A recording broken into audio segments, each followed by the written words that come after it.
কিন্তু আলফি শাহর যদি বলতেন তাহলে 83 বছর 4 মাস এটা নির্দিষ্ট হয়ে যেত। কিন্তু আল্লাহ তাআলা বলেছেন খায়রুম মিন আলফি শাহর, 83 বছর 4 মাসের চাইতেও কত বেশি তিনি ইবাদতের সওয়াব আমল নামায় দিবেন আল্লাহ তাআলাই ভালো জানেন। সুবহানাল্লাহ। এজন্য নির্দিষ্ট না যে 83 বছর 4 মাস, এটা হিসাব যে 1000 মাস সমান 83 বছর 4 মাস হয়, কিন্তু তাই বলে তিনি 83 বছর 4 মাসের সওয়াব আমাদের আমল নামে দিবেন এমনটি নয়। আল্লাহ তাআলা বলেছেন হাদিসে কুদসির মধ্যে, বান্দা আমার সম্পর্কে ইন্না যান্নি আবদি, বান্দা আমার সম্পর্কে যেই ধারণা করে আমি আল্লাহ তাআলা তার কাছে চিনতে পারব। সুবহানাল্লাহ।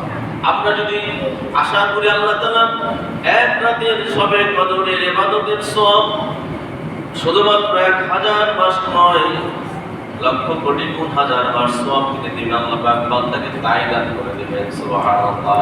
এইজন্য আমরা আল্লাহর কাছে চাইবো 1000 মাস সমান 83 বছর 4 মাস নয়, 1 ডবল নয়, 3 ডবল নয়, 4 ডবল নয়। আল্লাহর কাছে আমরা চাইবো একটি রাতের ইবাদত আমাদের জন্য হতে হবে তেমন আমরা জান্নাতে যাওয়ার জন্য আমাদের যোগ্যতা লাগবে যেমন আল্লাহ তাআলা তেমনটি যেন দান করে দেয়। সুবহানাল্লাহ। একজন ভিখারি তিনি একজন ব্যক্তিকে ডাক দিয়ে বলছেন যে বাবা, যুবক ছেলে ডাক দিয়ে বলছেন আমার কাছে তুমি যা চাইবে আমি তোমাকে তাই দান করবো এই মুহূর্তে। ওই যুবক বলে বেটা নিজেই পরের কাছে চেয়ে নেয়, নিজেই ভিখারি, তুমি আর কি দিবে? কিন্তু যদি বর্তমান পৃথিবীর শ্রেষ্ঠ ধনী এলন মাস্ক যদি বলে, মনে করেন ডক্টর ইউনূসকে ডাক দিয়ে যদি বলে আপনার বাংলাদেশের জন্য আপনাকে কিছু দেব, তাহলে গোটা পৃথিবী যদি এই খবর শুনে সকলের কিন্তু সারা পড়ে যাবে, না জানি কত কিছু দিবে। তার মানে হলো যে যত বড় তার দেওয়াটা ঠিক তত বড় হয়, ধারণাও তেমন হয়। আল্লাহ রাব্বুল আলামিন তিনি হলেন সকলের চাইতে ঊর্ধ্বে, তিনি আল্লাহু আকবার, তিনি সকলের চাইতে বড়। তিনি যেহেতু বলেছেন লাইলাতুল কদর খায়রুম মিন আলফি শাহর, একটি রাতের ইবাদত হলো 1000 মাসের চাইতেও বেশি, কত বেশি আল্লাহ তাআলাই ভালো জানেন। সুবহানাল্লাহ। সেই রাত্রি কবে?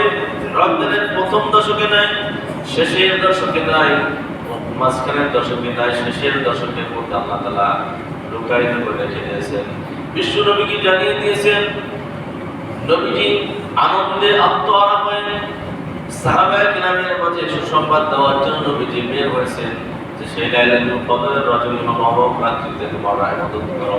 কিন্তু পথিমধ্যে দুইজন সাহাবীর ভিতরে ঝগড়া বিবাদ পিটা দেখিয়ে নবীজির জেহেন থেকে সেই তারিখটা ভুলিয়ে দেওয়া হলো।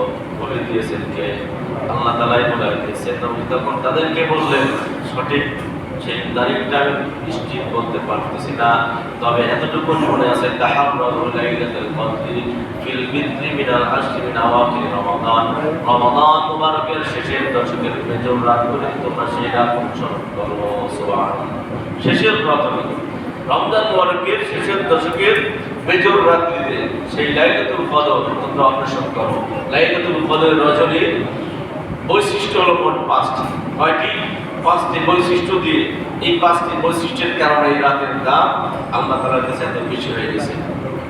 1 নম্বর, এই রজনীতে আল্লাহ তাআলা বিশ্ব মানবতার মুক্তির কিতাব, সকল সমস্যার সমাধান আল্লাহ তাআলা এই রাতে দিয়েছেন। সুবহানাল্লাহ। আমরা যে কোরআন পড়ি সেই কোরআন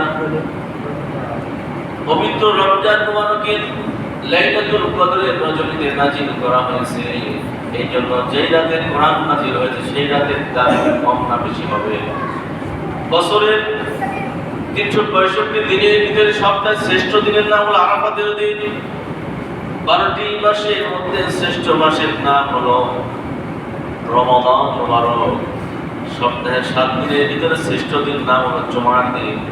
আর 365 দিনের ভিতরে শ্রেষ্ঠ রাতের নাম হলো লাইলাতুল কদরের রাত। সুবহানাল্লাহ। কেন হলো? কোরআনের কারণে দাম বেড়ে গেছে, এই জন্য এই রাতে কোরআন নাযিল হয়েছে, এই জন্য দাম বেশি।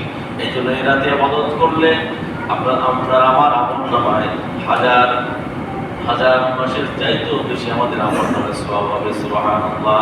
কোনো ব্যক্তি যদি 60 বছর যদি হায়াত পায় 20 বছর বাদ দিয়ে যদি 40 বছর একটানা যদি আবাদত করে 40টা সবে কদর যদি কোনো ব্যক্তির আমল নামায় হয়, তাহলে এই ব্যক্তির আমল নামায় 3,333 বছর বয়স হলে কত আবাদত করতে পারত। সবে কদর পাওয়ার কারণে তার আমল নামে আল্লাহ পাক সেই সওয়াব দিয়ে দিবে।